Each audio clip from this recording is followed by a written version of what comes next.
అంటే ఒక cinema hit అనేది ఫ్లాప్ అన్నీ ఆ డైరెక్టర్ చేతుల్లోనే ఉంది. All the credit goes to him only, because ఆయనే షిప్ క్యాప్టెన్ లాగా ఈ సినిమాకి ఒక డైరెక్టర్ ఇంపార్టెంట్. దానిలో నా ఫేవరెట్ డైరెక్టర్స్లో ఈయన ఒకడు, అనిల్ రావుపూడి. వెరీ బికాజ్ ఈయన వచ్చి ఏం కావాలి ఏం తీసుకోవాలి స్పాట్లీ డిసైడ్ చేస్తాడు. నేను వచ్చిన వెంటనే మీరు రెడీయా, ఓకే, ఒక అసిస్టెంట్ వచ్చి చెప్తాడు డైలాగ్, ఇది సార్ ఇవాళ మీరు ఇది చేస్తున్నారు పార్టీ ప్రెసిడెంట్, మీకు సరే నేను అడుగుతాను ఎవరైనా తోడ, నేను నరేష్ గారు, ఆయన సీఎం, సో మేమిద్దరు సమ కాంబినేషన్ ఆల్రెడీ ఆయనతో నేను చేస్తున్నాను, సో దాన్ని బట్టి ఓకే చెప్పు. సరే ఈ డైలాగ్ అన్నీ మనం మైండ్లో చిప్లో తీసుకుని స్పాట్కి వస్తే డైరెక్టర్ ఉంటాడు, ఏం చెప్తాడంటే ఓకే టేక్, మీరు డైలాగ్ తెలుసు కదా రైట్, మనం అలా చెప్తాం. లేదు అలా కాదు, రావాలి కూర్చోవాలి పోవాలి ఇంతే సార్. సార్ ఆ డైలాగ్ అదన్నీ వదిలేయండి, ఇదే క్రిస్ప్గా. సో ఈ నోస్ వాట్ ఈ వాంట్స్, కట్ పాయింట్ నుంచి అన్నీ తెలిసిన ఒక మంచి టెక్నీషియన్. సో ఈ పిక్చర్ డెఫినెట్గా పెద్ద ఒక సైలెంట్ కిల్లర్ లాగా హిట్ అవుతుంది. ఎలా చెప్తున్నానంటే, నేను ఇప్పుడు ప్రభాస్ గారి సినిమా షూటింగ్లో ఉన్నప్పుడు లాస్ట్ వీక్ ఫోన్ వచ్చింది, ఒక 1 day షూట్ ఉంది వస్తారని. అప్పుడు నేను మారుతి గారి దగ్గర డైరెక్టర్ దగ్గర అడిగాను, సార్ అక్కడ వెళ్ళాలి 10 o'clock, ఒక 2-3 hours ఇమ్మీడియట్గా ప్రభాస్ గారు ఎవరిది సినిమా అన్న. నేను చెప్పాను వెంకటేష్ గారు హీరో, అనిల్ రావుపూడి, ఆయన కామెడీ ఇదని తీస్తారు.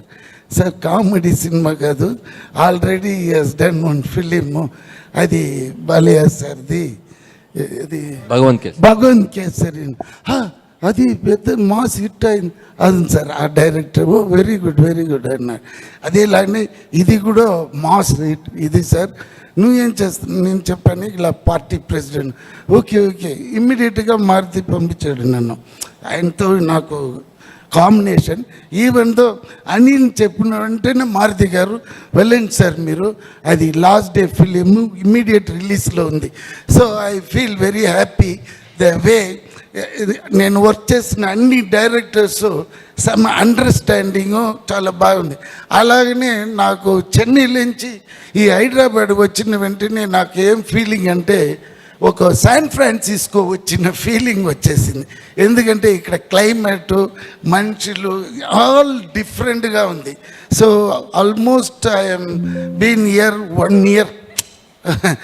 అది ఏదో సౌండ్ వచ్చింది, నవ్వు అంటే టైం అయింది. సో వీటి సార్ బాగా ఫుడ్డీ. సో మార్నింగ్ 10కి రాగానే అమ్మ లంచ్ ఏంటి అంటాడు ఫస్ట్ రాగానే. అదే మెయిన్ కదండి, ఎంత కష్టపడినా మనం ఇది టకటగా. ఇక్కడ ట్విస్ట్ ఏంటంటే, నరేష్ గారు షూటింగ్ స్పాట్లో ఉన్నారంటే, అయ్యో అది మర్చిపోక చెప్పాలి నిజంగా. ఆయన వచ్చినారంటే నేను ఇమ్మీడియట్గా పొద్దున్నే వచ్చి బ్రేక్ఫాస్ట్ బాగా తినేసి వస్తాను.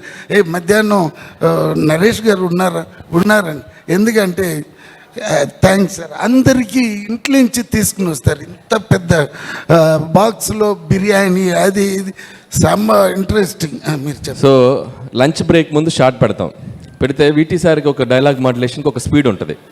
అంటే ఫర్ ఎగ్జాంపుల్, సంక్రాంతికి వస్తున్నాం January 14th, నేను అడుగుతాను సంక్రాంతికి వస్తున్నాం January 14th, అవల స్పీడ్ వేనమ్మా, ఓకే సంక్రాంతికి వస్తున్నాం January 14th, అదే స్పీడు. సో కరెక్ట్గా లంచ్ బ్రేక్ ముందు మాకు పడుద్దాం మాట ఇద్దరు, అమ్మ ఇది బ్రేక్ తర్వాత చేద్దామా, తిన్నాక స్పీడ్ వస్తుంది చేస్తారు. అది తర్వాత Meenakshi very brilliant and good looking, మీరు చూస్తేనే తెలిసిపోతుంది.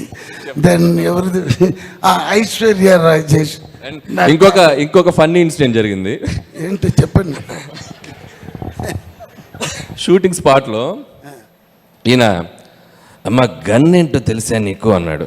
అంటే వినాలి ఇది సార్, వినాలి. అయితే నేను గన్ ఏముంది సార్ అంటే, మా రియల్ గన్ తెలుసు అన్నాడు. అనగానే నరేష్ గారి దగ్గర లైసెన్స్డ్ గన్ ఉంది, అది మాకు తెలియదు అది రియల్ గన్ అని. సో ఆయన సూట్ కేసు నుంచి తెప్పించారు, ఇంత చిన్న గన్, అది ఇంతే ఉంది. సరే తెచ్చి నా చేతికి ఇచ్చారు. ఆయన ఇవ్వగానే అది టాయ్ గన్ కాదండి, ఒరిజినల్ ఇటాలీ మాఫియా గన్ అది, ఒరిజినల్ గన్ను. ఆయన సూట్ కేసులో నుంచి తెస్తే మామూలు గన్నే కదా అని చెప్పి నేను తీసేసుకుని నేను వైపు ఇలా పాయింట్ చేశా. ఇలానే ఇక నరేష్ గారు ఏ అని చెప్పి లాగుతున్నారు, ఉండండి సార్ లాగుతున్నారు, లాక్కొని పక్క తీసుకెళ్ళి బుల్లెట్ మ్యాగజైన్ తీస్తే రియల్ బుల్లెట్స్. సో ఒక్క సెకండ్ అది ఫెదర్ టచ్ అంటే టచ్ అయితే వెళ్ళిపోయిందంట బుల్లెట్. సో వీటి సార్ సో లాంగ్ మీకు చాలా ఫ్యూచర్ ఉంది.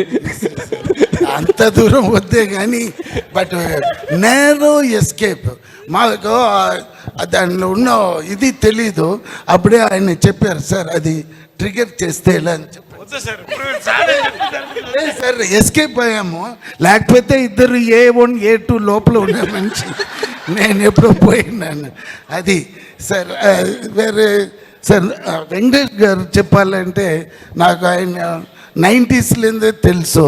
తర్వాత ఈ ఘర్షణ అప్పుడు నుంచి నాకు తెలుసు, బికాస్ ఆ టైంలో గౌతమ్ మేనన్ డైరెక్షన్ ఆయన పెట్టి నేనే ఈ విన్నై తాండి వర్వాయ అని తమిళ్లో తీశాను, ఇక్కడ ఏ మాయ చేసావే అది నేనే ప్రొడ్యూస్ చేసిందని నాకు ఆ VTV లేబుల్ వచ్చింది. లేకపోతే ఒట్టి Ganesh. My actual passion is producing films ఉండిందండి. బట్ బై ఒక ఫ్రీక్ యాక్సిడెంట్లో నేను ఆ సినిమాలో యాక్ట్ చేశాను. మళ్ళీ యాక్టింగ్ కంటిన్యూ చేస్తున్నాను కానీ బట్ మై ప్యాషన్ అంటే ప్రొడక్షనే. So I started doing this ఇది. బట్ ఇప్పుడు ఒక్క మనిషికి నేను ఈ స్టేజ్లో నేను చాలా ఇదిగా చెప్పాలంటే నెల్సన్ అండ్ తలపతి విజయ్ గారు ఆయన చేసిన ఆ బీస్ట్లో ఆ డైలాగ్ మటుకు నేను చెప్పలేదంటే ఇప్పుడు నేను హైదరాబాద్లో ఈ స్టేజ్లో ఉండను. So thanks to them because Nelson gave me the chance. నువ్వు ఏమని డైలాగ్ వేస్తావని అప్పుడు వేసిన ఆ డైలాగే నేను ఇక్కడ ఉంటున్నాను. And I'm working with all the top heroes like Venkatesh Babu garu, and 4-5 films are very good films I am doing here, and I am very happy to work with these kind of directors and these technicians, and entirely నాకు వచ్చి ఒక different experience ఇక్కడ feel అవుతుంది. అందుకే ఈ cinema డెఫినెట్గా hit అవుతుంది. ఎందుకంటే నాకు ఆ లోపల ఉన్న విషయాలన్నీ తెలియదే కానీ బట్ నేను నరేష్ గారు కాంబినేషన్ చాలా బాగా తీసినారు this director. So I'm very happy and very proud. And ఎవరైనా చెప్పాలి అయ్యో ప్రొడ్యూసర్ చెప్పలేకపోతే డబ్బు రాదు. ఆయన నల్ల ఖర్చు పెడుతున్నారు. మంచి మంచి డైరెక్టర్ ప్రొడ్యూసర్ మంచి సింక్ ఉంది, అదే ఇంపార్టెంట్. అది ఈ సినిమాలో నేను చూశాను. సో ఆయన దిస్ ఈజ్ 100% హిట్. ఎంత సైజ్ హిట్ అనేది 14th తెలిసిపోతుంది. So thanks for everyone. Thank you. Party president గారు సీఎం గారిని